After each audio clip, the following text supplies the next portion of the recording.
Hello and a warm welcome to all of our delegates who I can see are just arriving in our room now for Opportunity Hertfordshire Building a Sustainable Future. There are quite a lot of you to get into the room, and just like a normal conference, it can take a little bit of a while for you all to file in and find your seats. So if you'll just bear with me for a while as we start to get enough people in order to get this conference underway.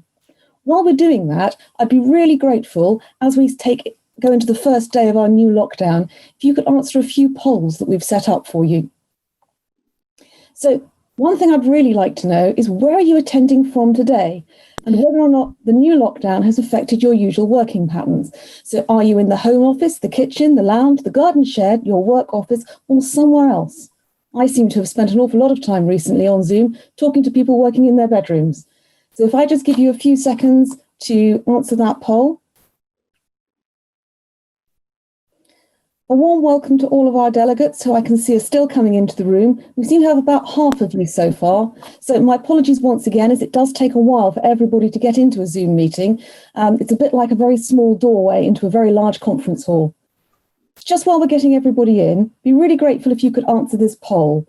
Given it's just gone into lockdown, so probably a few more of us are home working than we would have done yesterday or a week ago. Can you just let me know, for a bit of fun, how long was your commute today? Did it take you 5 minutes, 4 minutes, 3 minutes, 2 minutes, or 1 minute to get down the stairs into your home office?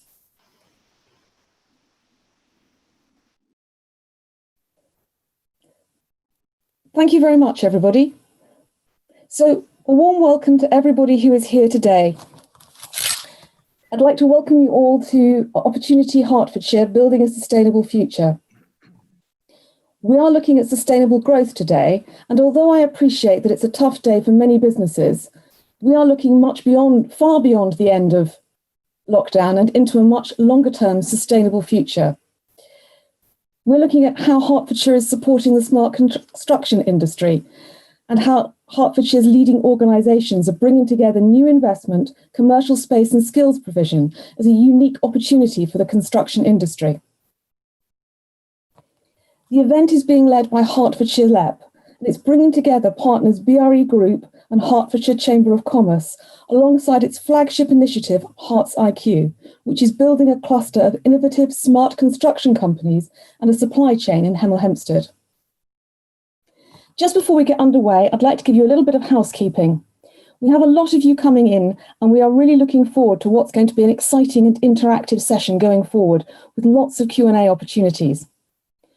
I know that many of you will have used Zoom before, and I guess you're probably quite used to using the chat function. But today I'd be very grateful if you would use the Q&A function, which is specially here today for the webinar. It helps me to keep track of the questions, and it means our panelists can see them all. I'd be grateful if you could use the chat function if you would like to network between yourselves, which is obviously always an important part of a conference, and also if you'd like to send us or any of the panelists individual messages. And now, in order to get us underway, I'm going to hand over to Mark Breton, who's not just the chair of Herts LEP, but actually of the LEP network as a whole. Mark, can you come along and get us underway, please? And thanks, Jo. And hello, everybody, and welcome to Opportunity Hertfordshire, Building a Sustainable Future. As Jo said, I'm Mark Breton, and I chair both Hertfordshire LEP and the national network that brings together all 38 local enterprise partnerships in England.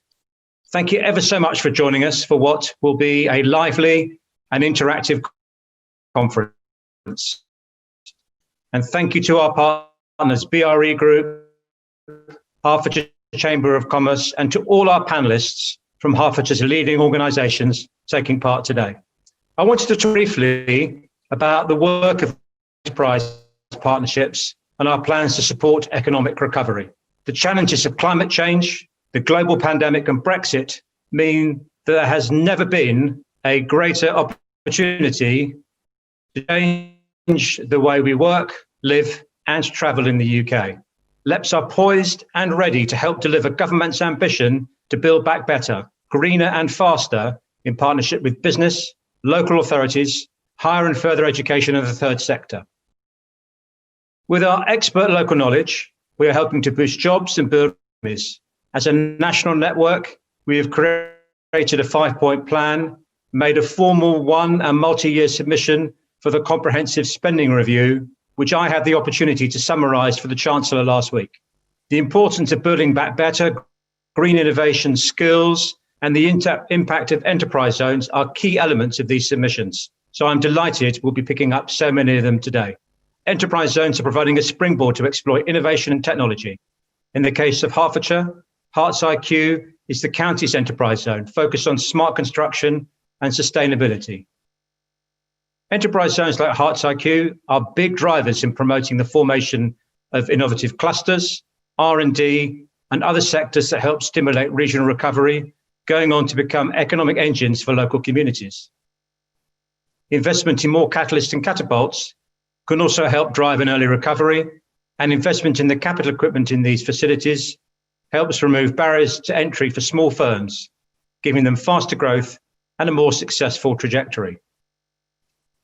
LEPs are also having major successes with local digital skills partnerships, and LEP skills advisory panels are bringing together key partners across economic areas to develop evidence-based policy. We now need to see more rapid progress on the National Retraining Scheme and innovative use of the Apprenticeship Levy and the Adult Skills Fund as tools to aid the recovery interventions. We also need to see additional intervention in pre-apprenticeship traineeship programs and specific action on skills related to low carbon industries and smart construction. LEPs are already driving local action to achieve net zero emissions and capitalising on clean growth opportunities. But this will require further collaboration across many sectors and boundaries, which I'm sure will come out in our discussions today. Hertfordshire, whilst very well blessed in so many of these capabilities, still has huge challenges ahead. The role of construction in creating our sustainable future has never been more important. We're going to hear later from Minister Nadeem Sahawi, who is Parliamentary Under-Secretary of State at the Department for Business, Energy, Industrial Strategy, with responsibility for construction. I've come to know the Minister increasingly well over the past year, since he kindly spoke at the 2019 Hertfordshire LEP annual conference. And we were together in Westminster the day that the last election was called. And he's been an integral and ever-present part of, I think, 9 of the 15 national business roadshows that we run as a network, engaging with well over 350 local firms in this process. Minister Sahawi is well known to many of our delegates from his regular appearances in the media and also for his forensic understanding of his brief. And I'd like to thank him again for all his support for LEP's enterprise zones and his regular engagement with the wider business community. So I hope you enjoy Opportunity Hertfordshire. Please feel free to ask questions in the Q&A and get involved. I'll now hand back to our chair, Jo Gum. Thank you, Jo. Thank you very much, Mark. I'd like to introduce our guest of the day. I was very pleased to hear, actually, that Gillian Charlesworth, who is our keynote speaker, isn't just the CEO of BRE, who are the global leaders in the built environment based in Hertfordshire, but she's also one of the top 50 Women of the Future kind leaders. So I'm really looking forward to hearing from you today, Gillian. And please let us know a little bit about your views on sustainability in the built environment, because I know it's a great passion of yours. Thank you very much, Jo. And I'm delighted to be able to join the event today, and even more so to be a key partner in the Hertfordshire strategy to take a lead role in equipping the construction sector for the challenges and opportunities that are ahead, as Mark has just been highlighting. Now, I just want to set the scene a little bit with some statistics. These are national figures. Construction output in the UK in a normal year hasn't quite been one of those, of course, but in a normal year would be around £110 billion, and that's 7% of GDP. The industry accounts for approximately 3 million jobs, in other words, 10% of total UK employment. But many construction workers are retiring, and the rate of retirement looks set to increase as 22% of the workforce are over 50 and 15% are in their 60s. What's more, about a fifth of all vacancies in the wider construction sector are persistent and hard to fill because employers can't recruit staff with the right skills qualifications or experience, and the demand is forecast to rise even further. So although the number of jobs is rising, which is great to hear, the number of suitable candidates isn't. And the Construction Industry Training Board estimates that more than 36,000 new workers a year will be needed to cover current demand, let alone the growth that we want to see. So hopefully those statistics set a scene which give us the real challenges in terms of our industry. I'm sure many of you here today are experiencing exactly these sorts of challenges in running our own businesses. And at a time when we're facing some of the greatest economic challenges in several generations, I'm very pleased to be able to talk positively today about what BRE and our partners are doing to take the opportunities that are highlighted by those numbers, but also in the process to address the urgent challenges of climate change, but also building safety.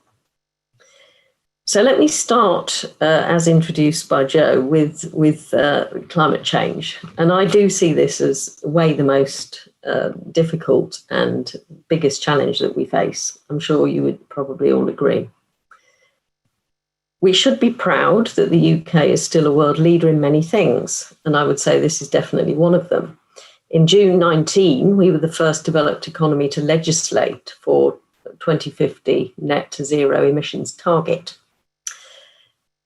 But as we know, the built environment contributes to around 40% of the UK's total carbon emissions, with most of that coming from energy used in buildings and infrastructure. So we absolutely have no chance of meeting net zero if the built environment is not central to carbon reduction work over the next decades.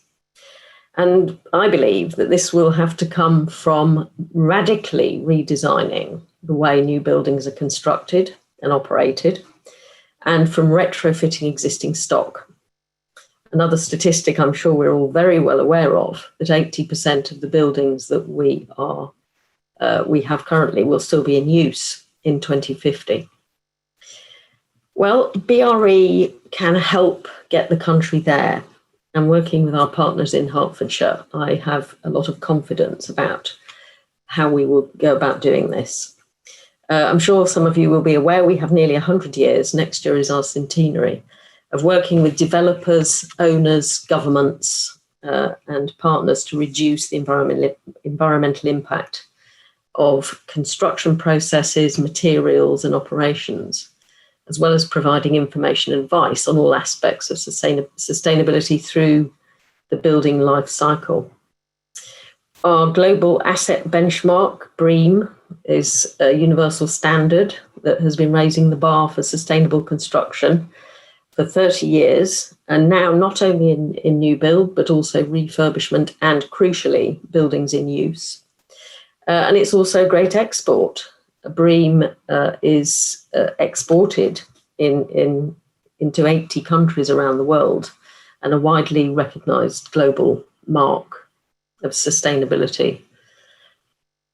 We also have related benchmark schemes for infrastructure and homes. And a key strategy for us at BRE is to ensure that these sorts of benchmarks are standard practice and drive rapid progress towards decarbonising the built environment.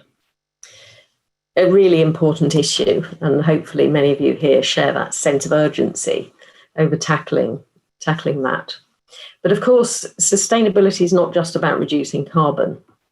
In ordinary times and in the future, I'd love to welcome you to visit our site in Garston, and in particular our Innovation Park, which showcases new methods of construction.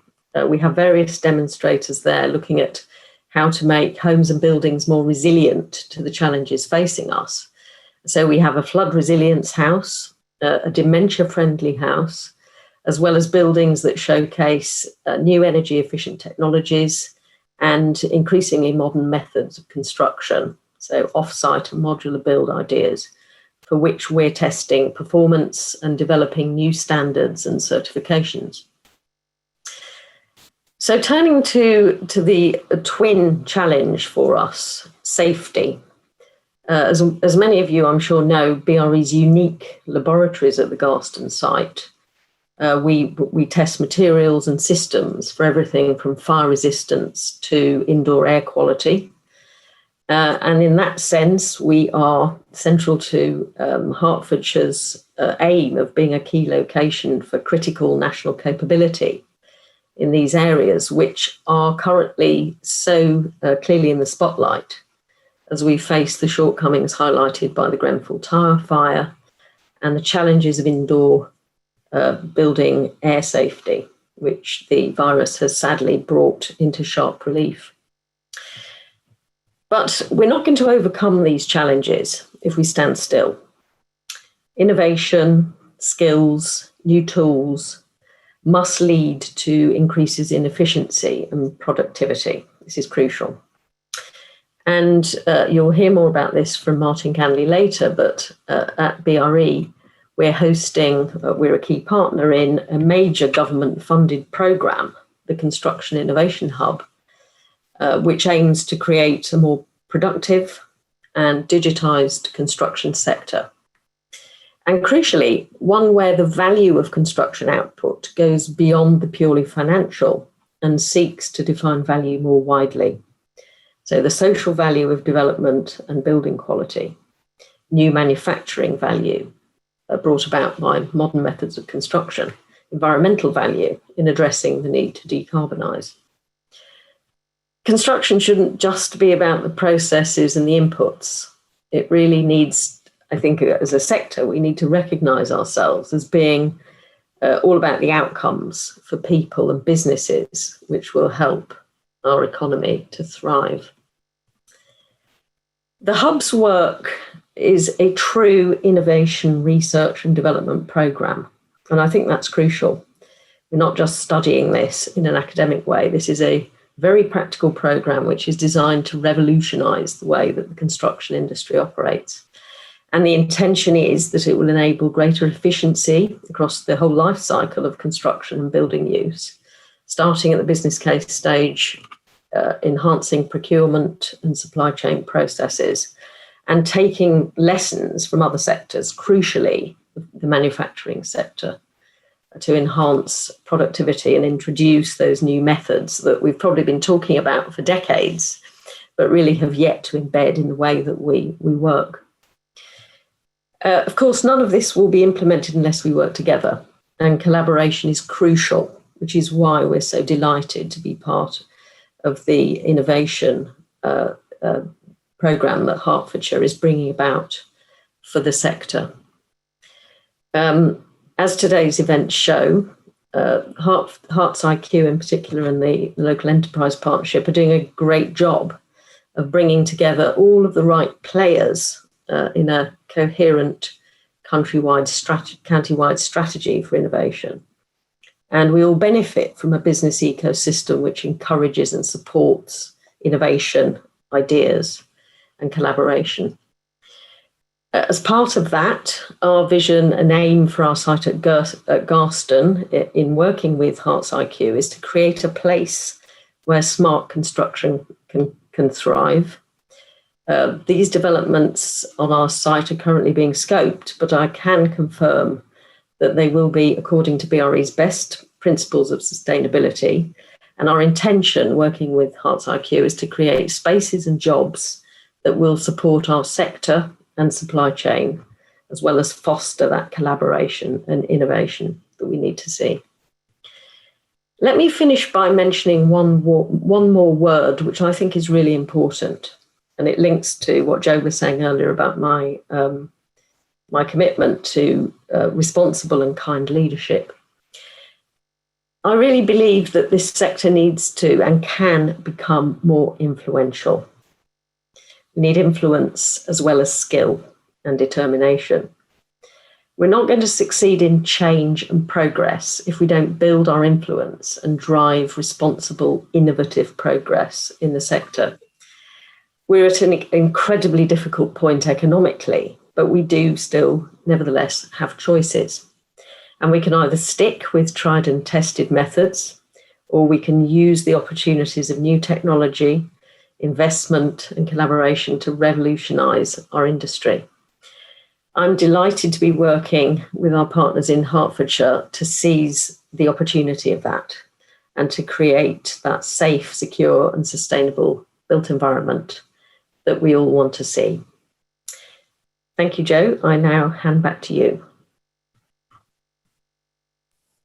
Thank you very much, Gillian. I'm looking forward to the day when I'm allowed to come up to Hertfordshire, when I will look at that innovation park that you've got with all those fantastic model and innovative houses that you're trialling out there. That sounds really fantastic. We're going on now to our first panel debate. So as I start to bring our panelists on board, I would very much like to ask our delegates, because I know there are over 100 of you out there, to start putting your questions in. As I said before, I'd be very grateful if you could use the Q&A for that, so I can make sure that I do actually see all your questions and I'm able to put them to the panel. If you'd like to do it in a more traditional, real fashion and put your question to the panel verbally, then you can wave a blue hand at me. And there is a functionality at the bottom of your screen that will enable you to wave a hand, and then I can put you on the microphone in the same way that I would in a real room, so that you can put your question directly to our panelists. Now, please can I invite our first panel to come on camera, and that is Mike Perry, the Business Development Director of Stuart Mill Timber, Julia Barrett, the Chief Sustainability Officer, I'm very sorry, that's a very long word for me today, at Willmott Dixon, Stephen Fox, Executive Director for University Campus St Albans, Martin Ganley, who represents BRE on the Construction Innovation Hub, Nick James, Director of CITB, and Carol Massey, the CEO of EasyBuild Construction Software Limited. Welcome, everybody. I have everybody here. That's absolutely lovely. So very pleased to welcome you all here today. I'm just going to get this straight underway with the questions, because I'm aware our Q&As are a little bit short for time today. So Mike, I'm going to start with you.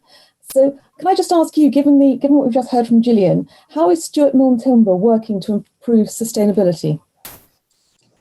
Good afternoon, everybody. I'm Mike Perry, Business Development Director for Stuart Mill Timber Systems.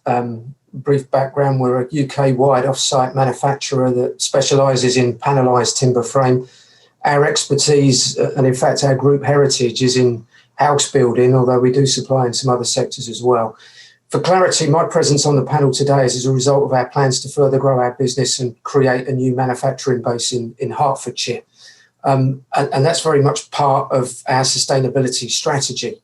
We're doing all the things you would expect a business of our size to do in terms of our own carbon footprint, focusing on reducing our reliance on fossil fuels, looking at clean energy solutions, focusing on aligning our supply chain, on reducing waste in our factories and site, reducing paper-based systems. We operate a national network of managers, supervisors, installers that work in the communities in which they live. And we invest in the future of house building and manufacturing off-site through a couple of key national initiatives as well. However, we're ambitious for further growth, and there's an increasing demand for our systems and our solutions. So we need to plan to increase our manufacturing capacity, hence the desire to move to Hertfordshire. Our approach is not to continue to build more manufacturing supercentres or to extend those, but to create a hub and spoke network that supports a more sustainable future, help solve the skills shortage, establish relationships with local clients, long-term job creation, improve transport strategies, and generally a longer-term commitment to more communities wherever we can. Of course, the core material that we use is the most sustainable mass-produced building material on the planet. It's both recyclable and renewable. We grow trees. The trees remove carbon from the environment. We harvest those trees. We use the timber to build with the carbon captured within it. And then we plant more trees than we harvest. The cycle just continues. And modern timber production produces no waste. Every element of the tree is used for structural timber, paper, pulp, animal bedding, etc. So by coupling our structural timber solution with other carefully selected materials, we're able to produce a highly efficient building solutions that reduces domestic energy costs and hence carbon emissions into the atmosphere, helping with that legacy issue. And this is the focus as we drive for further expansion in our business. Over the past years, we've grown significantly, particularly across England, introducing house builders and contractors to a system of building that can have a positive impact on the environment, on our collective carbon footprint, and on the performance of the building envelope. Some of the largest developers in the country are working with us at the moment, and we're passionate about doing more and helping to build more houses, greener houses, better houses, particularly in Hertfordshire. We have much to do, but we are very focused on a much more sustainable future. Thank you. Thank you very much, Mike. That's really interesting, and it's lovely to hear all the methods that you're taking, all the things that you are doing in order to improve sustainability and some of the products that you're working with. I'm going to turn now to Julia. I'm asking her a very similar question, which is, how is Willmott Dixon meeting the challenge of net zero? Well, good afternoon, everybody.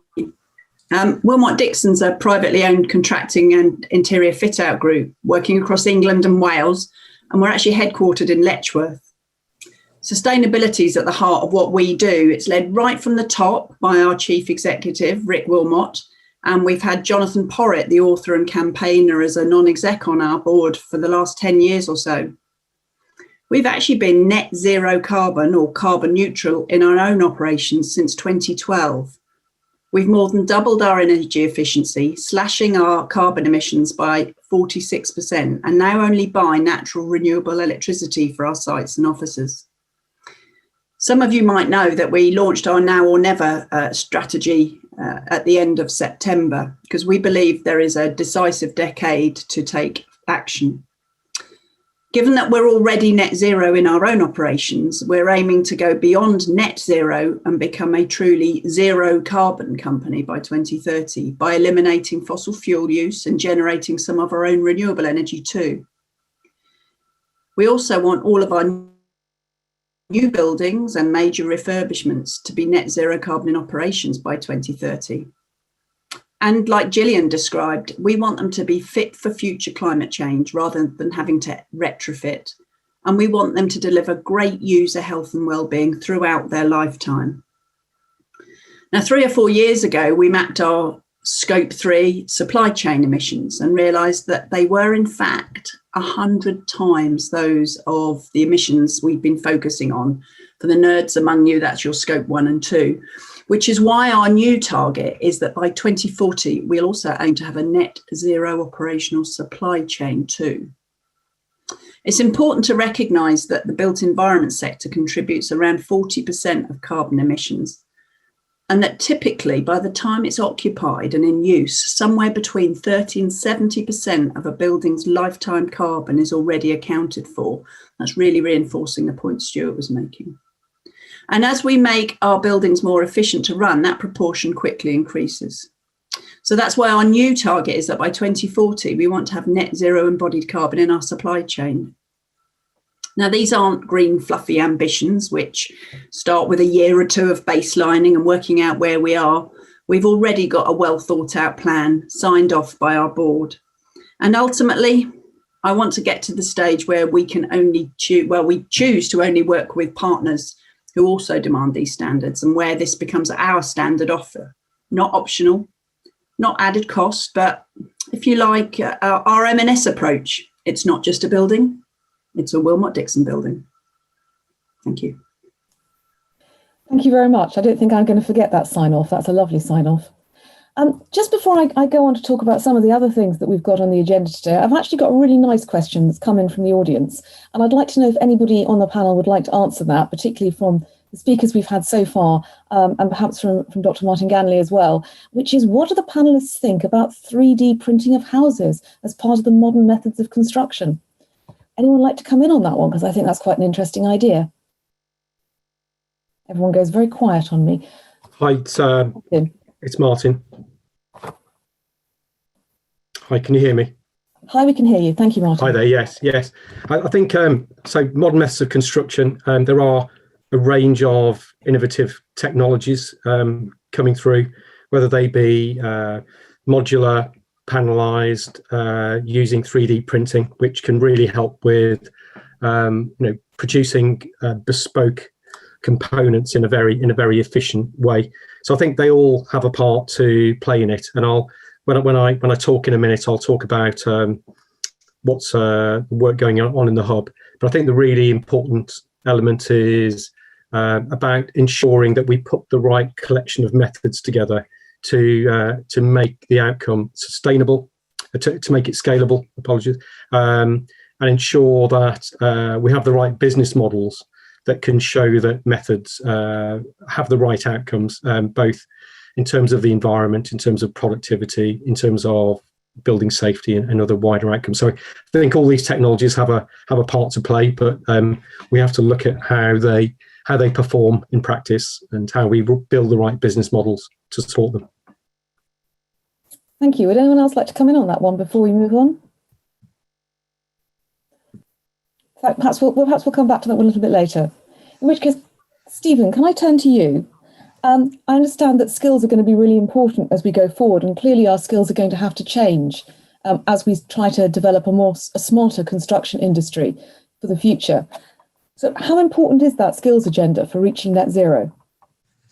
Thank you for inviting me, Joe. And if I just answer your question by way of introduction, firstly, I'm Executive Director for a joint venture between the University of Hertfordshire and Oaklands College. And at the heart of what we do has been providing a construction management degree for people in Hertfordshire and for people outside of Hertfordshire, working with the University of Hertfordshire and also BRE. And at the heart of what we're trying to do is have our degree and our provision employer-led, looking at the skills that are needed now and going forward. So in answer to your question, the simple answer is it is key and it is very important, but I need to contextualize that answer. So if we started with where we are now, as Gillian said earlier, we know there is a significant shortage of traditional trades already. We also know that within about 10 years, 30% of our current workforce are estimated to retire. We also have quite a poor perception of careers in construction at the moment. It's seen as a muddy boots, manual labour, tends to draw on one segment of the population only, typically, and if I may say so, white men more typically going into construction. It's not necessarily a career choice, a first career choice being promoted at schools. So we know that recruitment is currently an issue, and getting the right skills mix now is an issue. But going forward, in terms of the opportunity, clearly net zero requires a rapid expansion of smart construction. That will mean we need a whole raft of new skills at all levels going forward. And there'll be probably 3 pillars of skills within which jobs and skills will fall out of it. There'll be new digital skills, new technical skills, and new collaborative skills.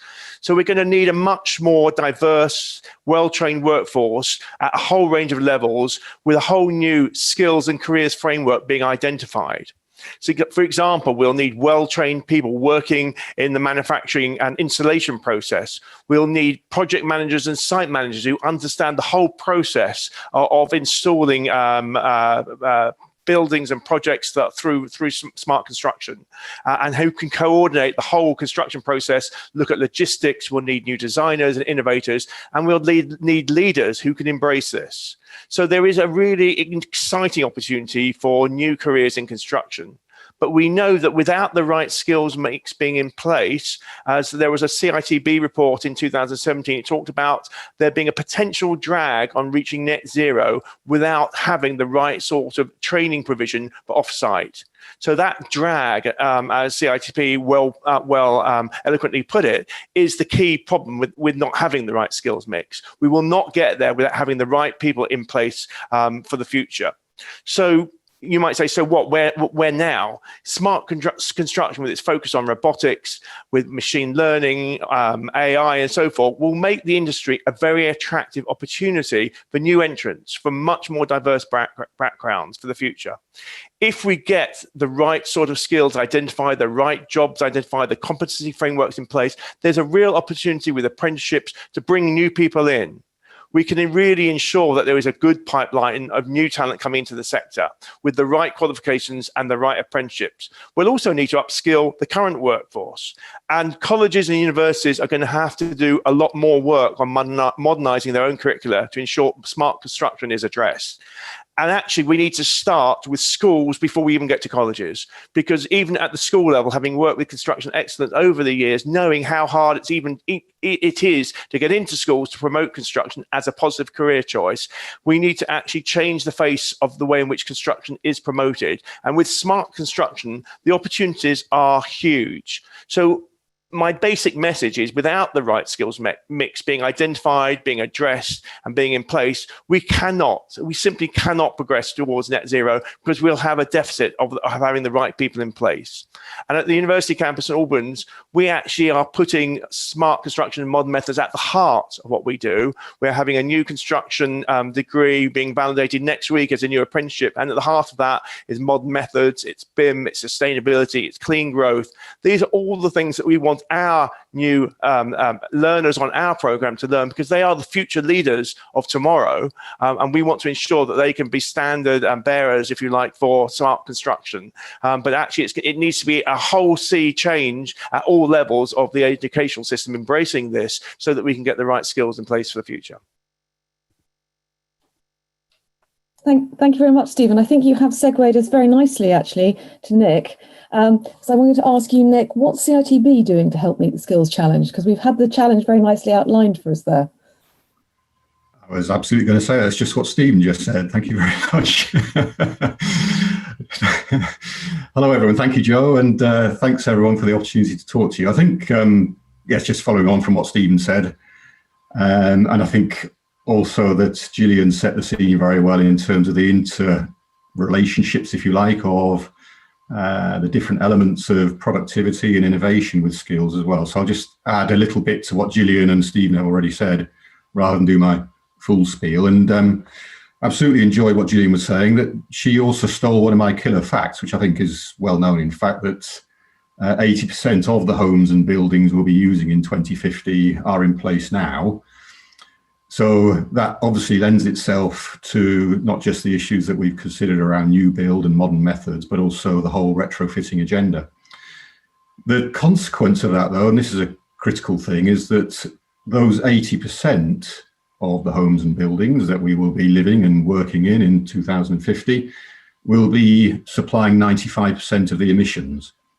So that, again, just reinforces that if we are to achieve net zero requirements, we will have to focus very much on the retrofitting as well as the new build and the modern methods.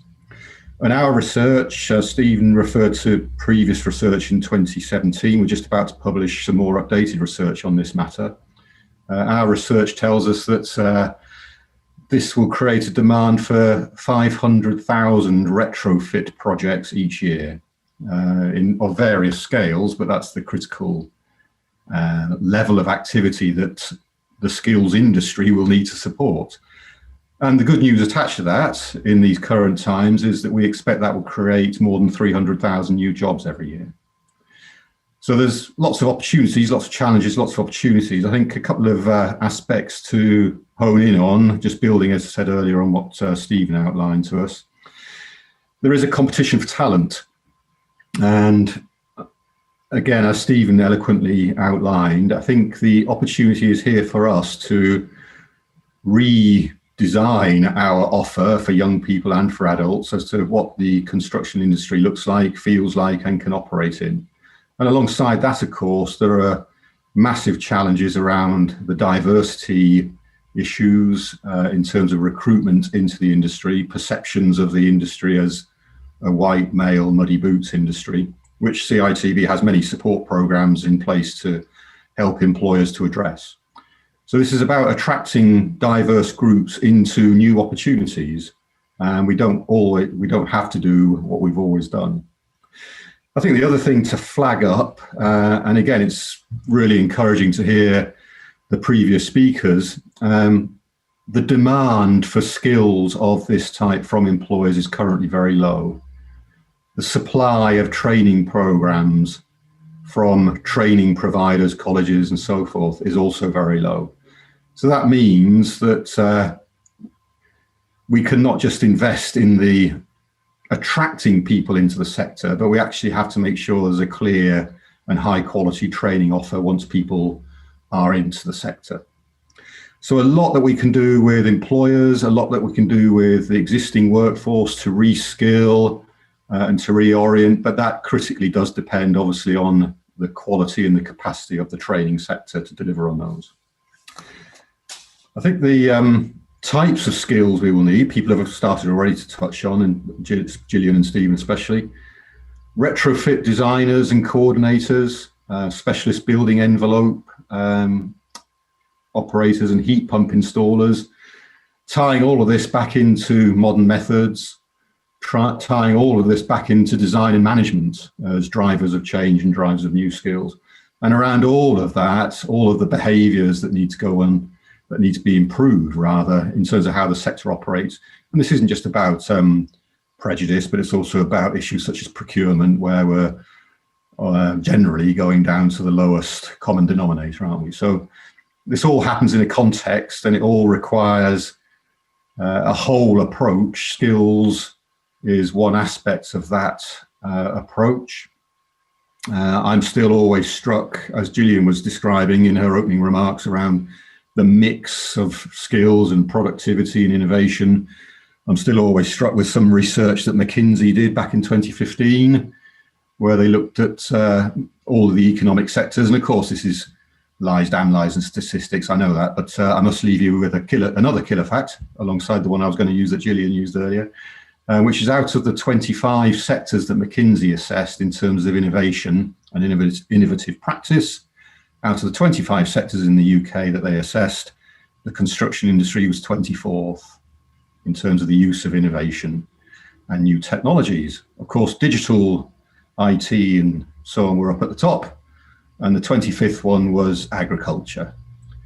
So in terms of taking this whole agenda forward, there's huge challenges, wonderful things going on, as we've just heard, but it's a mix of approaches needed in a whole range of different fronts. Thank you very much. Oh, thank you. There's lots of opportunities there, and actually it chimes very well with a question we've had in from the audience, which I'll share with you, which is that do we need new job roles and titles that are attractive to young people and career changes, fit for the future you're all describing? I'm just going to say the answer to that is clearly yes. And it sort of helps me also to move to Carol, because we're looking at change, and obviously digital is becoming an increasing part of our lives, of all supply chain and everything that's happening throughout industry globally as well as in the UK. So I just wondered, what role do you think digital can play in meeting the challenges for net zero, and how is EasyBuild supporting that? Joe and everyone, thank you for the opportunity to be on here today. Technology, it's always been one of the key factors in construction. So in terms of, EasyBuild, we provide a solution for the contractors. So it's looking at how information can be actually captured around the whole construction life cycle of any infrastructure or building work. So we are always looking at how we can do that more efficiently, but working closely with the contractors. So, for example, from a supply chain, there's paper.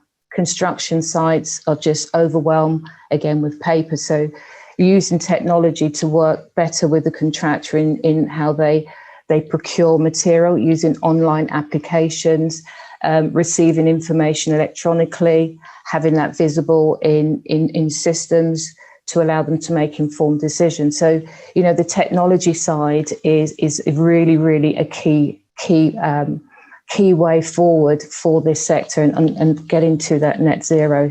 One of the things, even more specifically around, the whole where we are with COVID, is the information coming from the sites to the offices.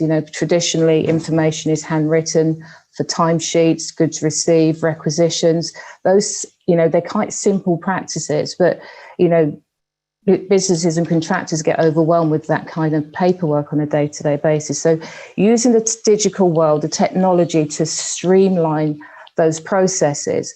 And then to add to that, we talk about, trying to bring in, graduates into the sector.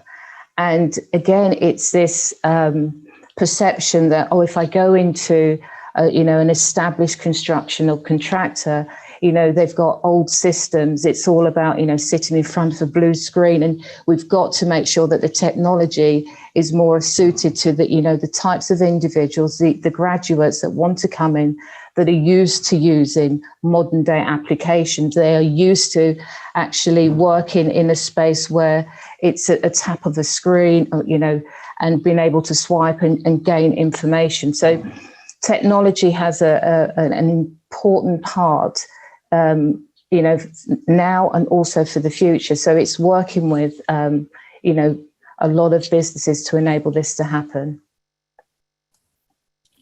Thanks very much. We've got lots of questions coming in. I'd just like to encourage all our attendees to use the Q&A function rather than the chat, if you possibly can. That would be really helpful. And if you'd like to come in and ask the question verbally, again, just wave a hand at me and I'll try to bring you in to talk direct to the panel. We haven't got very long for our questions from the audience, so I'm going to sort of skip a little bit because a lot of them, I note, we've had a lot of questions around how Willmott Dixon has achieved its carbon net zero status. But I noticed that Julia's very kindly published a link in the chat. So if anybody would like the answers, I think it's mostly on the link you've published, Julia, unless you want to come in on that one. Just safe to say, love a challenge, love all the questions. We're very clear. We're net zero in our own operations, scope 1 and 2, and our forward targets are to be net zero in scope 3 with our supply chain. So really good challenges. People are asking for examples. We've got a brilliant webpage now and ever. Go there. There's an email if you have further questions. Love people to be excited about this, to challenge us and to get involved. Thanks very much. I've got actually a very good question here, and I'd be curious to know how many of you would like to have a say on this one. So a lot of questions are coming in around the challenges with volume house builders, how willing they are and how viable it is for them to use off-site manufacturing, to move away from cavity wall insulation. So I've got a specific request that Mike answers this one. So I'm going to go to Mike first, and then I'm going to say, would anybody else like to come in on it, and do they see how we could deal with this challenge? Well, firstly, I should say I'm happy at the challenge, otherwise I wouldn't have a job, because it is what I do every day. And it is a challenge. I mean, if we look in Scotland, our business, its roots are in Scotland. 92% of the homes built in Scotland are built out of timber frame. The further south you get, and particularly into the southeast corner, and I think Nicola's noted in her question that it's very much masonry built in the southeast, and it is the hardest area of the country to try and convert. What I would say, however, is over the last 5 years, we've seen a significant sea change in it. The skill shortage has driven much of that. The push for better quality has helped with that, with the likes of ourselves as an off-site manufacturer. And I think the net zero carbon agenda now is really beginning to warm a few businesses up as well. I suppose the best example for me, we're dealing with quite a number of house builders across the country, Taylor Wimpey, Miller, Avant, Calla, but Barratt's probably the best example. We've worked with Barratt now for about 5 or 6 years. In fact, we've done such a good job with Barratt, teaching them how to build in timber frame, that they went and built their own timber frame business last year, which made me weep for a couple of weeks because we lost a lot of volume off the back of that, but we're delighted we're still working with them. So I do think there's a very positive mindset with that. And I think it's fair to say that we're starting to see parts of the affordable sector following suit as well. We do quite a lot of work with London and Quadrant now. Others such as Sanctuary and Orbit are also looking hard, certainly at our type of product as well. So I think there's a big shift, but we've still got a way to go. Thank you very much. I'm going to go on to our next question, Hal, which we've got in, which is actually a really interesting one. It'd be very nice to have all of your views on this, actually, if I've got time to go around, which is, what do the panellists think of the intend to publish New London Plan's whole life cycle carbon assessment requirements? Now, the question really is, should Herts be implementing a similar requirement to model the embodied and operational carbon in new buildings? So do you think Herts should have its own rules on this? I'm going to look at Martin again, because I think you might be a good place to start for this one. Hi there. I'll probably answer it slightly differently. I'd like to talk a little bit about what the Construction Innovation Hub are doing as well.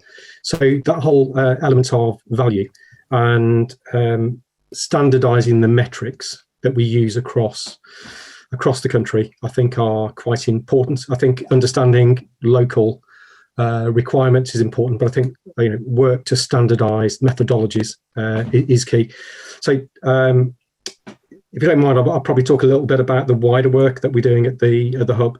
So as part of the government's industrial strategy, UKRI are funding a programme around transforming construction through digital and advanced manufacturing technologies. And this programme is led by three partners, BRE, the Manufacturing Technology Centre in Coventry, and the Centre for Digital Built Britain at the University of Cambridge. And we're working with a wide range of companies, government departments, industry bodies and academia to make sure we build on existing good practices. So the hub programme is supporting industry and government in some key areas, which have a significant impact on net zero, as well as productivity, building safety, and other wider outcome for society. So with regards net zero, and hopefully this relates to the question on embodied carbon, but firstly, we're looking at better ways of valuing building performance that will ensure that net zero targets are embedded from procurement throughout the life cycle of the building. And it's important that clients have the right tools and the right information up front to be able to make the right decisions that drive these outcomes. And having the right tools and methods around embodied carbon is key. But secondly, through more scalable build methods based on advanced manufacturing, that as well as reducing construction times and cost, help improve quality and also help reduce waste, energy use and embodied carbon. And we've spoken a bit around different types of modern methods of construction, and there are many different types of methods of construction, and many of these have their own bespoke supply chains, their own bespoke ways of ensuring quality, for example. So some of the work we're doing in the hub programme again is about standardisation, helping support standardisation of these methods, the components, the kit of parts that you need to build these structures, and quality assurance. And thirdly, I think just touching on a point that's already been made around digital. So helping have the right tools and underlying methods for sharing information, as energy use in buildings is often the biggest component of the net zero impact. So I think all of these approaches hopefully will help give confidence to the supply chain and help pull through the opportunities for the supply chain to bring through new technologies, products and services to support net zero. Thank you very much. We're running a little bit short of time, actually. So what I would quite like to do is, I know we've got some more questions in that haven't been answered. Some of them we may actually be able to put forward to panel 2, where they may be actually more appropriate. And I look forward to doing that later. Just before we close down, though, it would be really nice if we could just run a poll to get your views. So after hearing what you've heard today, and based on your own intelligence and knowledge of the industry, do you think the construction industry has a lead role to play in achieving net zero? Just while you're answering that, I'm going to say that from the chat and the questions that I've seen come in, I think you do all strongly feel that it has a lead role to play, and that you are quite strongly looking for leadership and standardisation.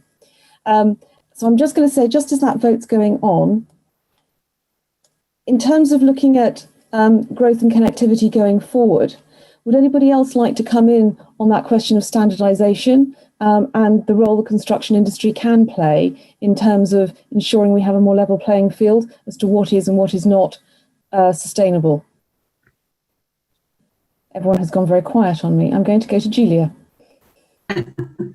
Well, I was processing the question in relation to the previous question, because I think it actually covers both. Yeah. I do think that we should be moving to publishing actual performance of buildings and embodied carbon content, because at the moment there is a preoccupation with theoretical design performance called energy performance certificates, and okay, that's driven a lot of commercial property in the right direction. It's nudging landlords.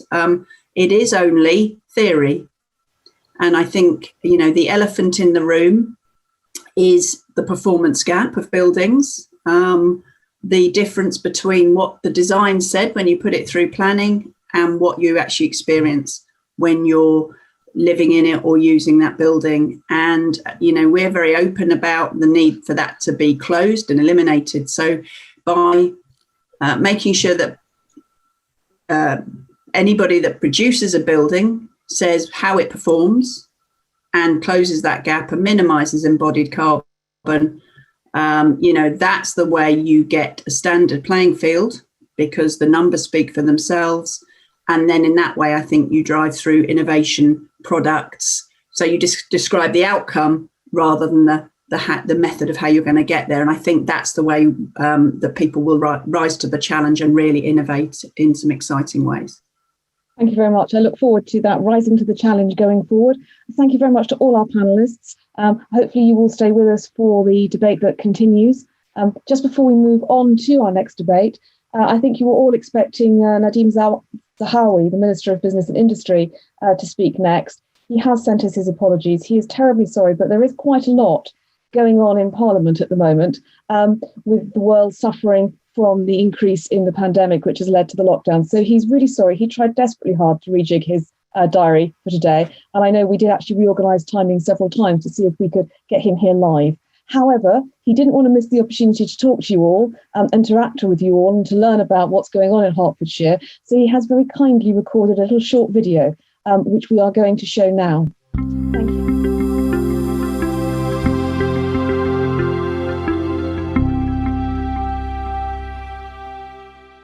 Good afternoon, everyone, and thank you all for joining this event.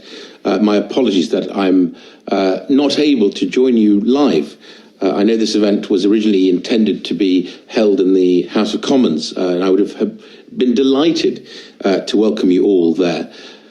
Of course, COVID-19 has disrupted virtually all planned events this year, including, of course, the United Nations Climate Change Conference, COP26, which will now take place in Glasgow next year. But despite the challenges we have faced and are still facing with the pandemic, we remain resolute in our commitment to tackle the scourge of climate change, which is in part why I'm delighted to speak to you today, because Hertfordshire has made such a strong commitment to this agenda. In 2019, it became one of the first regions to set a goal to be carbon neutral by 2030, and well done for that.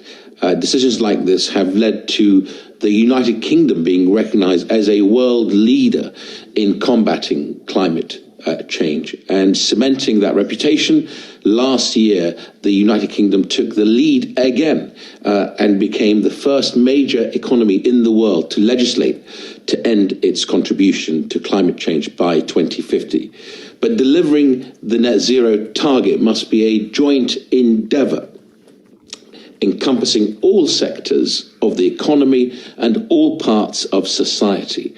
And with buildings making up around 1/5 of UK greenhouse gas emissions, construction has a big part to play in reaching that goal. Something that I know the sector recognises and is acting on. The Construction Leadership Council, through the Green Construction Board, is providing expertise and thought leadership to help the sector face the challenges of meeting the net zero target. One is to improve the energy efficiency of existing buildings.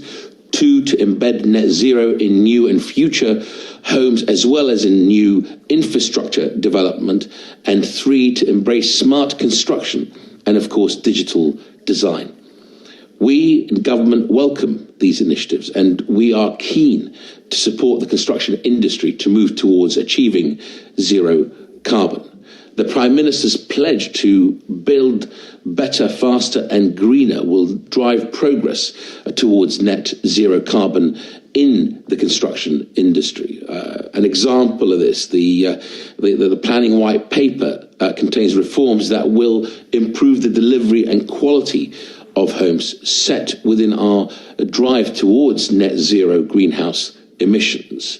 And last month, we took a further step towards the net zero goal as the Green Homes Grant scheme opened for applications. So we all recognise the importance of the construction industry in meeting the net zero commitment. Which brings me back to the commendable role Hertfordshire is playing in meeting the net zero challenge. Hertfordshire, of course, has a strong heritage in construction and is home to market leaders and innovators. Many of you are here today. I'm impressed that leading organisations here have come together to establish the Herts Innovation Quarter, or Herts IQ, which is building a cluster of smart construction companies and supply chains. The digital economy has, I think, huge implications for the built environment, and UK construction must be at the vanguard of smart construction and digital design, which is why I welcome Herts IQ as a great place to start and grow smart construction companies. I'm also delighted that Herts IQ is a joint industry government initiative led by Hertfordshire Local Enterprise Partnership. It is fantastic to see the public and private sectors coming together to tackle this important issue. So well done for the great work you are doing. You are already supporting the economic recovery, and I am confident that together we will build back better and greener Hertfordshire and, of course, the United Kingdom. Thank you very much indeed.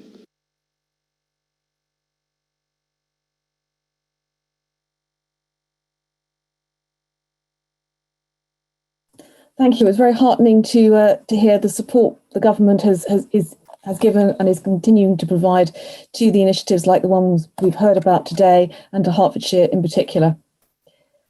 I thank you very much to the Minister. I know he can't hear me, but I would like to thank him because it was clear that was done on his phone, and it was very nice that he took the time to show his support.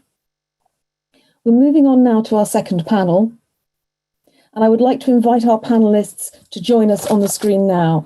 And they are Councillor David Williams, Leader of Hertfordshire County Council, Richard Davison, the Director at Willmott Dixon, Richard Whitehead, Chair of Herts IQ and MD for Building and Places UK and Ireland AECOM, Ian Sherry, the Programme Director for Hemel Garden Communities, David Rousel, Area Director of Morgan Sindall, and a warm welcome back to Gillian Charlesworth, the Group Chief Executive of BRE. We're looking now at what opportunities can Hertfordshire offer construction industry as it moves towards net zero. And I would encourage our attendees to keep bringing those questions in. We've got some questions that still need to be asked from earlier, but I'd still like some more of them to come in. So keep posting those questions. In the meantime, I'd like to move to our panellists, and I'm going to start with Councillor Williams, asking very much about growth, which is obviously a really key factor at the top of everyone's minds at the moment. So what is Herts' aim for growth in the county? And I'm going to assume that construction does come into that somewhere. We have to build, Joe, absolutely, yes. And, the first thing I want to say is that Hertfordshire is planning for significant growth, 100,000 homes, 175,000 jobs by the early part of the 2030s. Now, the County Council's policy is to support the delivery of what we call good growth. We want to see sustainable communities where families can live, learn, and work all in one place. And then we want to provide the infrastructure capable of supporting our growing population, including roads, schools, and health services. Now, to support this vision, we've established the Hertfordshire Growth Board. So that's the County Council working with the 10 district and borough councils and the local enterprise partnership to deliver effective place leadership of the sustainability agenda, and then foster this good growth, planning and delivery across Hertfordshire. It's also key to our dialogue with central government in our pursuit of a growth deal. So I see there being 4 dimensions to growth. Firstly, economic growth, growth of housing, transport and connectivity, and then ensuring that our growth is sustainable. Hertfordshire's the home to about 1.2 million people and has the 5th largest economy in the UK outside of London. Let me say very, very clearly that Hertfordshire is open for business, and a couple of bits of evidence I'd use in relation to that. In Stevenage, we now have a life sciences cell and gene therapy cluster based on the cell and gene therapy manufacturing catapult and the Stevenage Bioscience Catalyst that is of global importance. I'd also highlight the recent announcement by Comcast, the owners of NBC Universal and Sky, and their plans to develop a new 14-stage centre in Boreham Wood to support their activities in the film and media business. And then we also know, and the LEP is supporting the construction of a new sound stage as well at L3 Studios. So there is a lot happening, and if it wasn't for non-disclosure agreements, I could also mention some other innovations and inward investment that's coming to Hertfordshire. But importantly, let's not forget and welcome the inward investment in green technologies and innovation and off-site construction that we are now looking to foster at the Herts Innovation Quarter and across the Hertfordshire Enterprise Zone. So in terms of housing growth, as I said, we're looking at delivering something like 100,000 homes by the mid-2030s. To have sustainable communities, we need to address a wide range of housing needs and affordability. And certainly affordability in Hertfordshire is quite a significant issue for us. It's one of the factors that makes many of our communities not particularly well self-contained. We have people living in Hertfordshire who in normal times commute off into London, leaving some of the lower paid jobs in some of our communities to be filled by people who can't afford to live in those communities. Importantly now, as we see that significant surge of growth, master planning and great placemaking are absolutely key to building attractive communities. Now, I expect that Ian Charry will bring this to life in terms of the plans that he's got for Hemel Garden communities. Within that, I have no doubt that offsite manufacture will become more and more significant as we deliver those 100,000 homes. The County Council, as a major provider of infrastructure, there's a key onus on us to support that growth, including the provision of schools, libraries, waste facilities, transport, and also then work as well with the rest of the public sector in terms of the needs for health infrastructure. We're also doing our bit bringing forward our own land for housing, including a site with the capacity for some 3,500 homes in Baldock, and are currently procuring a master developer to support us with that work. We've also established our own housing company, Herts Living Limited, and developed a strategic partnership with Morgan Sindall to enable it to play an active role in the delivery of new homes in Hertfordshire. The third area I just want to touch on is in terms of transport and connectivity, which is absolutely key to good growth. With that in mind, the Council has developed Local Transport Plan 4, as we call it, to promote sustainable travel and connectivity. We're developing ambitious plans for sustainable travel options, such as mass rapid transit, to help our future growth plans. And again, when we look at some of the plans for Hemel Garden communities, they're at the forefront of sustainable connectivity across a quite unusual geography there, and making sure that we have the right links to the centre of Hemel and the station in Hemel. And then there's the whole area of sustainability and growth. We recognise that one of the biggest risks to society across the globe, and Hertfordshire, and as well as in Hertfordshire, is the whole question of reducing contributions to climate change and the impact and the effects it can have on the county. There is an imperative to decarbonise buildings, transport, energy generation, and that includes and extends to our own operations at Hertfordshire County Council. The Hertfordshire Growth Board has identified sustainability, carbon reduction and climate change as broad Hertfordshire-wide priorities. Hertfordshire and each of the constituent local authorities has endorsed the need to take action to address, plan for and mitigate climate change in Hertfordshire. And with this in mind, we've established the Hertfordshire Climate Change and Sustainability Partnership to enable the development and the delivery of a work programme for the county as a whole. So, very quickly, Joe, that was therefore a summary of some of those 4 growth areas. And my watchword in all of this is good growth. How do we grow well? We have some fantastic communities in Hertfordshire, and I don't want to see those communities undermined. Indeed, I want to see them as a model for what we do going forward. Thank you very much. It's good to hear that multidimensional approach to achieving growth.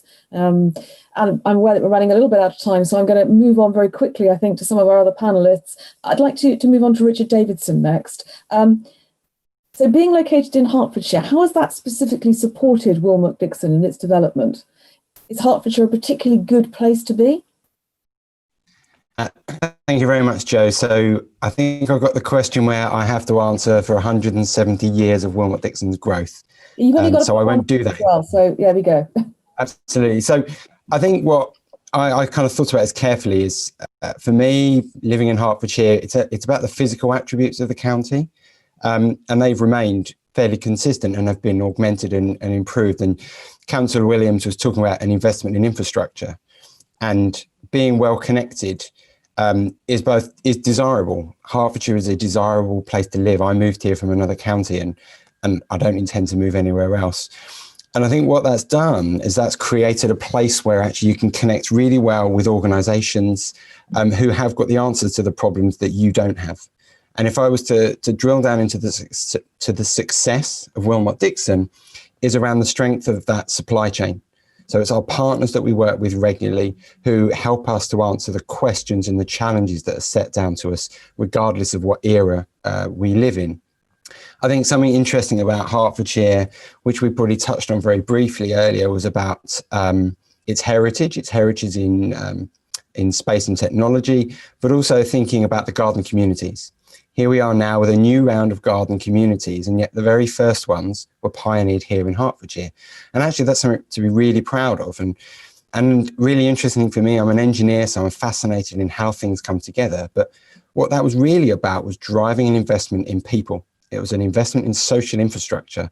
So, the Howard Foundation is all about investing in people, great quality places to live. And I think that's why we should be proud to live in Hertfordshire.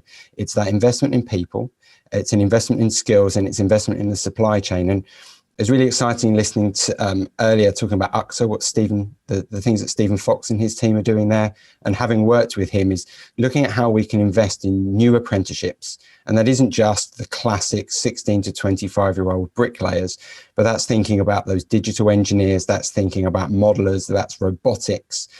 These are skills that actually we need to keep investing in. So we don't invest in an apprenticeship once, you invest in apprenticeships continually.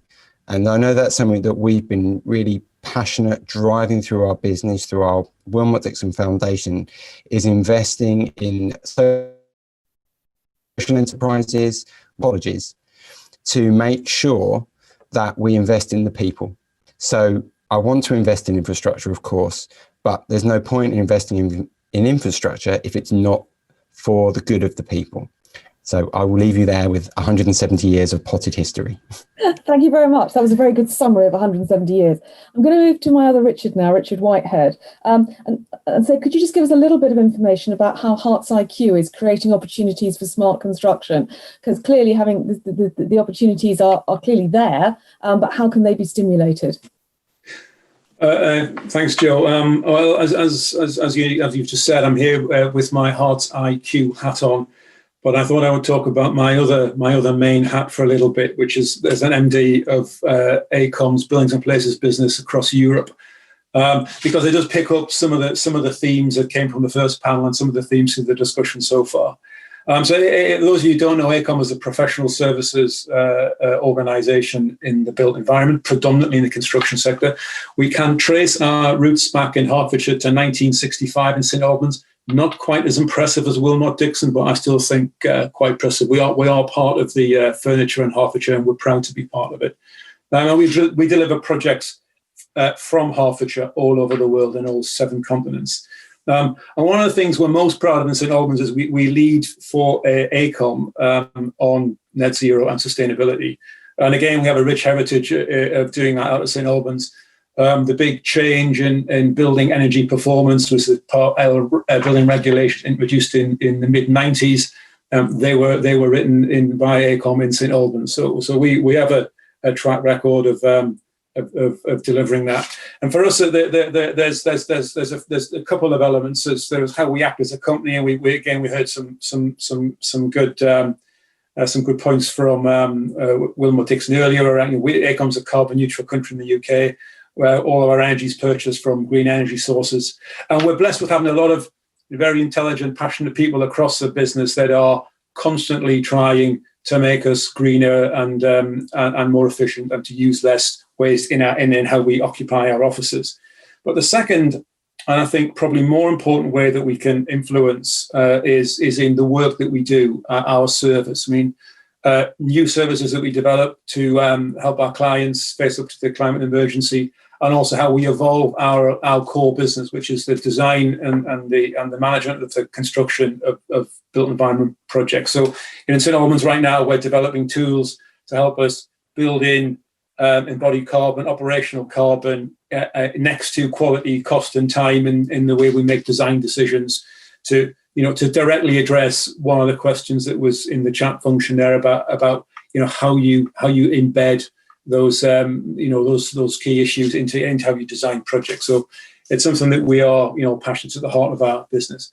But just to move on to the question,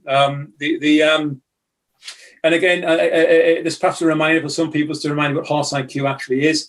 Herts IQ is our enterprise zone adjacent to Hemel Hempstead, just off Junction 8 of the M1. It was designated an enterprise zone in 2017, and at the time focused, and still does, focus in 3 sectors on 3 areas. So modern methods of construction is a primary focus for us, green technology and sustainability, and agri-tech. So the short answer to the question is, Herts IQ is meant to create opportunity for smart construction, and we do that in a number of ways. Firstly, and very importantly, is our location. We're very close to London, easy access to the southeast. We sit within the Oxford, Cambridge, London Golden Triangle, so we're in a fantastic location to facilitate smart construction. We have a big local market. David touched on the 100,000 homes that we need to build in Hertfordshire before the mid-2030s. And right on our doorstep, and you're going to hear more about this from Ian in a moment, is the 11,000 homes that we need to build in Hemel Garden Community. So huge local market. We bring an opportunity to innovate and an opportunity to improve your business and your product.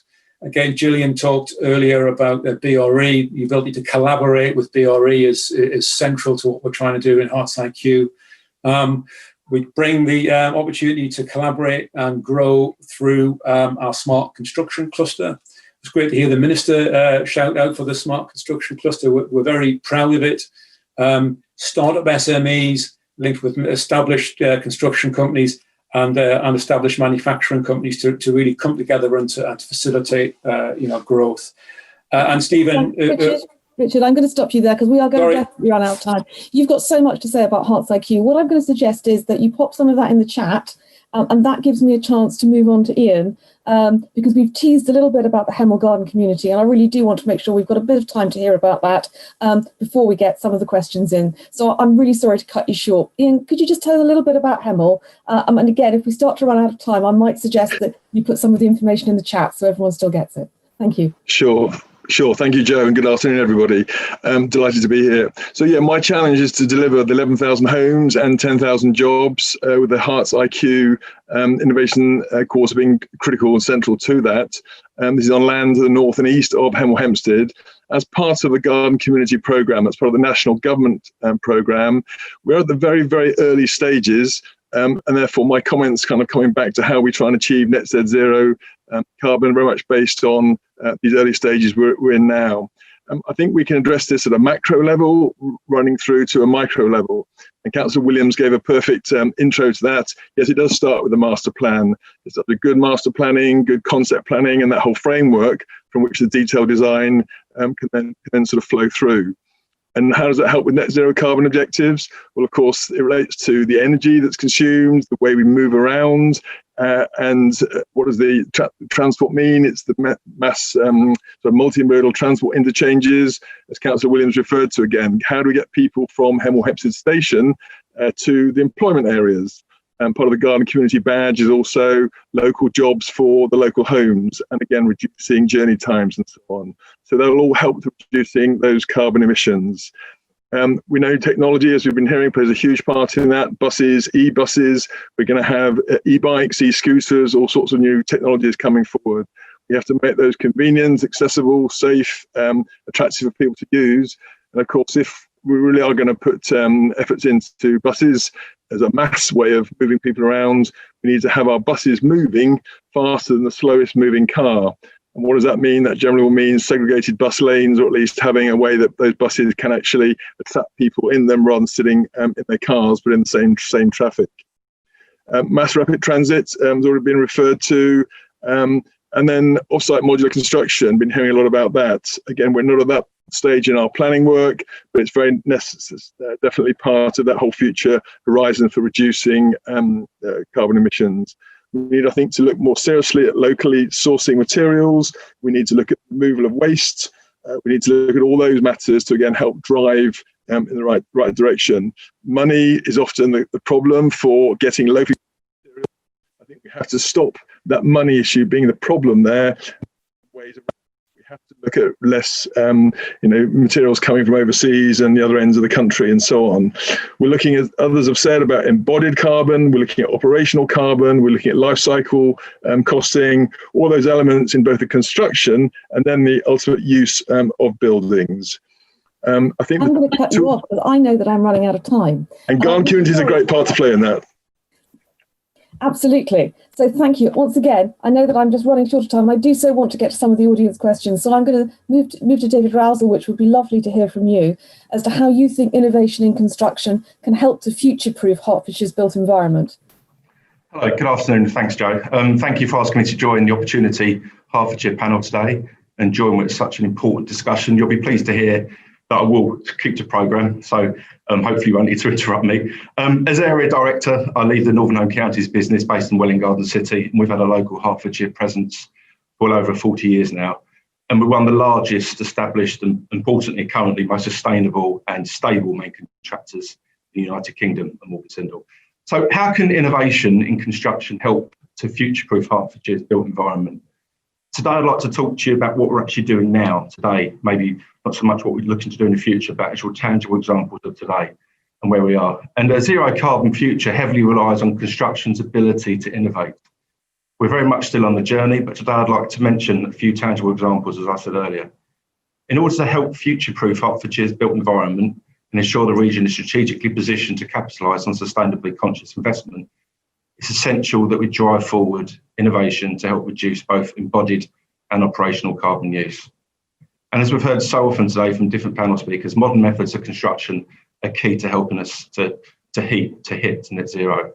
At Morgan Sindall, we're embracing MMC to drive productivity, efficiency and sustainability, setting a new course and creating development to have a positive legacy. But MMC is not something in the future, it's here now. And we're introducing innovative methods across the Northern Home Counties area, and fittingly, some of those innovative off-site projects for the new generation of schools we're delivering right now, helping to secure a sustainable future for our young people. Slightly north of the border in Bedfordshire currently, we've just delivered a fully modular school on time in August. Work started on site in January and continued through the peak of COVID and was handed over to a delighted client. And this significantly improved the carbon footprint as well as significantly shortening the on-site programme. Another example of off-site delivery right now is a school we're delivering in Cheshunt, Hailingbury-Turnford in Hertfordshire, and it's also being delivered via the off-site method using structural insulated panels, which are lowering our carbon footprint and the carbon footprint of the school and creating a brilliant facility for future learners. Further east in West London, Queensmead School in Ruislip is being delivered using prefabricated plant room to a fully assembled standard and ready for immediate commissioning once installed on site, again providing significant programme advantages as well as advantages in minimising embodied carbon. It's worth emphasising, of course, and hasn't really been touched on today, the significant health and safety benefits as well. And of course, very much at the moment, the social distancing advantages of MMC on off-site, as well as, of course, creating the high quality, durable and well-insulated buildings we're looking for. MMC also reduces carbon footprint by embracing sustainable methods of construction at off-site facilities with a precise and controlled nature of manufacturing processes. It means MMC can produce a lot less waste than traditional construction methods, as we heard earlier. It's really good to hear Councillor Williams earlier talk about Chalkdean, the 50-50 JV that we're in partnership with Hertfordshire County Council with. And our white paper on this was only just released yesterday. It's an opportunity for lots of major development across Hertfordshire to be really embraced in a collaborative manner. And sustainability will be a key element of the Chalkdean process and approach. Only last week we submitted a feasibility to Hertfordshire County Council for a new carbon net zero 2FE school in East Hertfordshire that will also utilise off-site and MMC approaches to achieve carbon net zero, helping to secure a sustainable future for Hertfordshire's next generation. So in summary, right, okay. No summary, because I've been told I've got like 10 minutes, but I still need to get some questions. But I really thank you. Hearing about the off-site construction, the MMC, I think that's very much what today is all about. Just want to make sure we do actually get a chance for Gillian to come in, partly because there's a really nice question from her that came in earlier, but also because I'd just like to hear how does being located in Hertfordshire help you support the regional construction opportunity as well as nationally? I don't know if you can just give me a few words on that, and I'm going to track down that question that we answered, that you got asked earlier, so I can put that to you in a moment. Yes. Well, let me just be very brief, and I'm going to go back to what I said at the beginning. I think Hertfordshire is doing a fantastic job of seeing the opportunity here. I think a lot of businesses are probably struggling, and they see a lot of the measures that need to be taken as a bit of a burden or a challenge. Hertfordshire is seizing the opportunity, which I think is absolutely what's needed. And we've heard about the size of it today. I think, secondly, talent. We have a number of, if we can really create that cluster in Hertfordshire of talent and innovation, we're going to attract the new generation into this sector that we really need. And we will, as somebody said earlier, we'll be making the sector more attractive through the innovation opportunities. And then thirdly, crucial, it's the influence and the leadership. When I started my role at BRE last year, Mark was one of the first people I met. He came to see me to talk about this opportunity. And I think Hertfordshire is leading for the whole country in being influential. There's been a lot of questions about influence on the Q&A. How can we be more influential? It's by showing leadership and having ideas and having solutions. So I think Hertfordshire is ticking all those boxes, and we're really well placed to become a real magnet for the sector. And there's some fantastic expertise in the county which will really bring that alive. Thank you. I'm just going to put you this question because it came in on earlier, and it's a very specific one for you. And I think because we've had a lot of conversations today about standards and standardisation and whatever.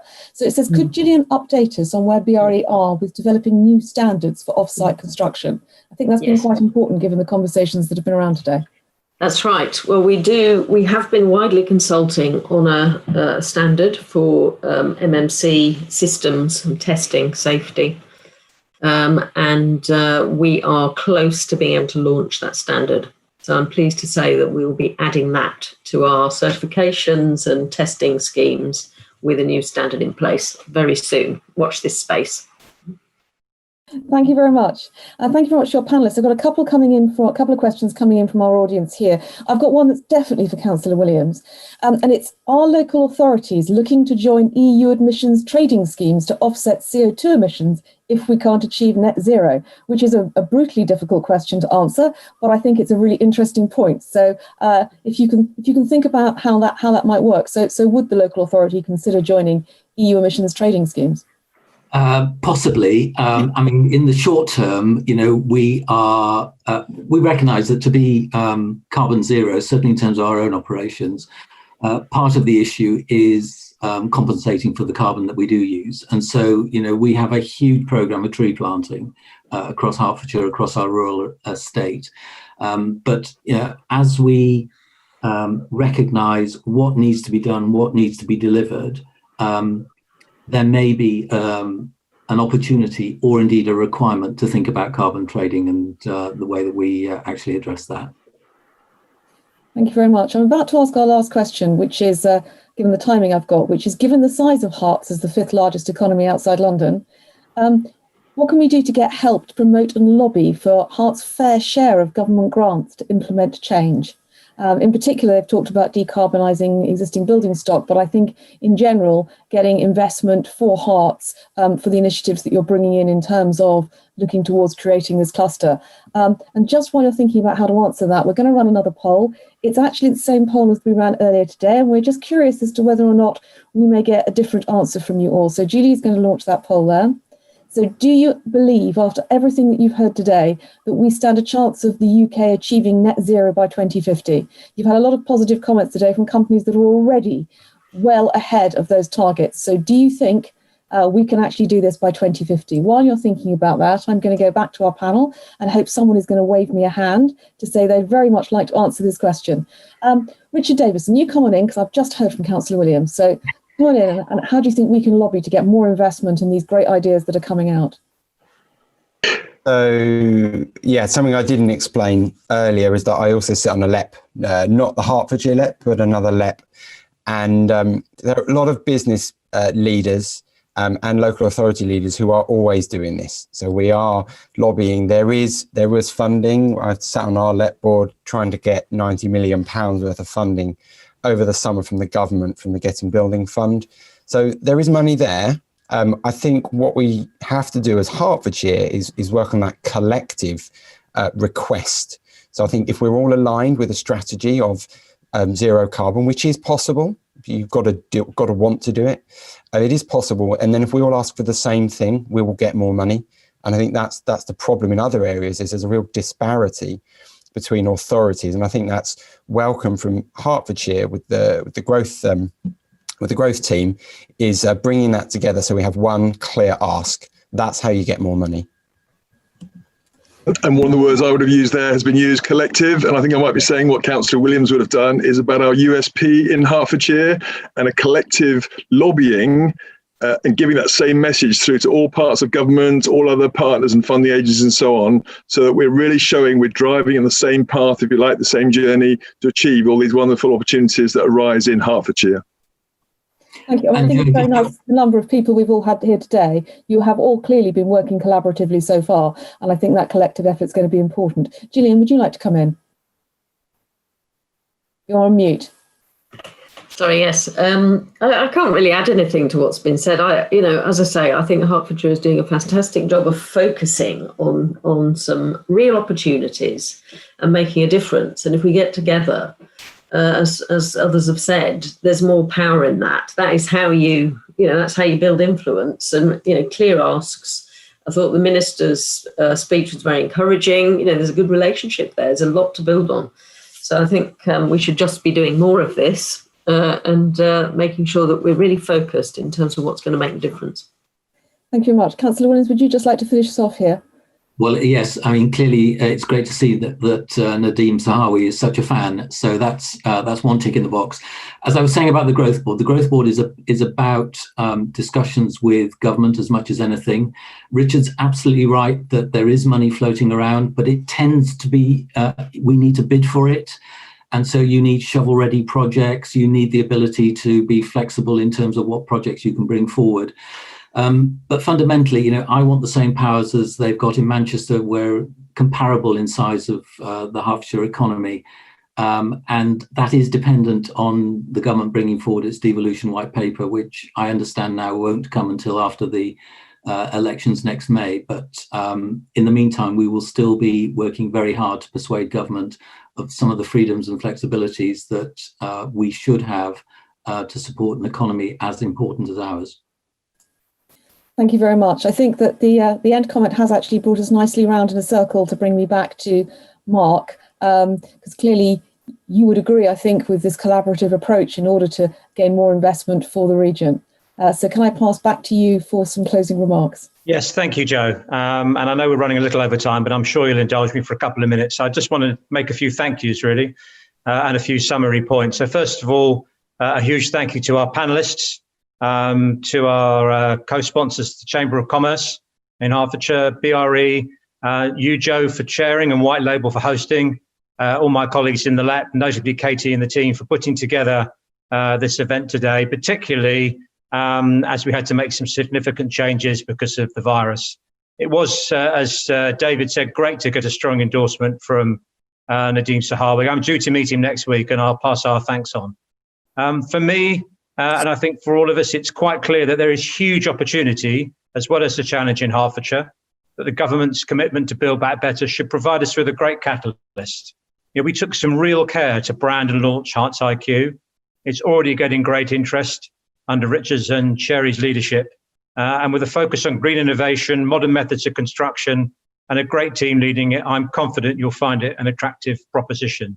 So if I can leave you with a few key messages today before I hand back to you, Joe, to close. So first of all, it's clear from all of the interactions today, and thank you for your participation, that we're blessed in Hertfordshire with a strong base of successful construction and supply chain companies who are leading the way in making the challenge of net zero. There's good market access and an excellent pipeline of projects coming forward. We're the home of BRE with the industry leadership it provides, and we're also the home of the first garden city, and now with Hemel Garden Community and on our border Harlow Gilston to look forward to. There are opportunities for innovation and collaboration, and Herts IQ is playing a leading role in bringing all the partners together from right across the political and business spectrum. In Hertfordshire, we have a strategic commitment to construction industry skills, underpinned by the work of the Growth Board and demonstrated by the many LEP interventions focused on skills, place and regeneration. And this covers sustainable growth, addressing the need for new homes, and the making the places where we live and work highly attractive. We have a great Chamber of Commerce, and I'm proud to lead our excellent local enterprise partnership and the national network with the influence that brings us. We are at the centre of so many important things for the future. So finally, keep safe and well, and with a look forward to Remembrance Sunday, to use a phrase and steal it a little for ourselves, our county and our country need you. Joe, thank you, and over to you. Thank you very much, Mark. That's a lovely note on which to finish. I'd just like very briefly to thank our panellists again. They've been fantastic, even though I had to cut you off mid-flow for some of you. Thank you very much to the supporters. I want to say a particular thank you to our delegates. You have flooded us with questions. You've clearly been really interested. We've had some lovely comments from you in the chat. And most of all, I want to say thank you for listening and taking on board, because I note from our poll that very few of you thought that we could meet that carbon net zero target when we started. But now 1 in 5 of you have voted to say that you think, having heard from our panellists today, that we stand a really real chance of meeting our target. So thank you very much for your commitment, and thank you for attending. And I hope that we will see you in a real environment in the future. Goodbye.